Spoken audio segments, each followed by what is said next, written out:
Hello ভাই, দেখেন এই লোকটা রোজা থেকে সারা দিন কাজ করতেছে। চলেন একটু যায় দেখি এই লোকের কাছে সে কি ইফতার। ভাই, হ্যাঁ ভাই, কাজ করবেন? রোজা তো সে ইফতারের সময় হয়েছে গা, ইফতার করবেন না?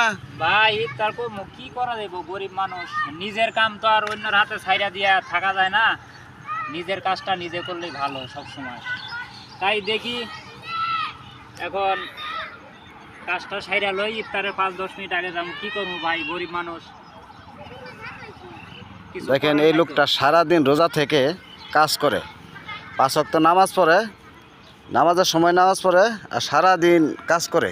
কেন ইফতারের সময় হয়েছে, এখন হয়তো বা বাসায় যাবে আর কি। এই লোকটা আসলে কাজ পাগল। ভাই কাজ, নিজের কাজ নিজেই করা লাগে। নিজের কাজ অন্যের হাতে ছাইরা দিলে লাভ নাই। এইটা ঠিকই বলেছেন। নিজের আচ্ছা ঠিক কাজ- আছে, আপনি সারাদিন রোজা রাখছেন, এখন ইফতারটা করে নেন।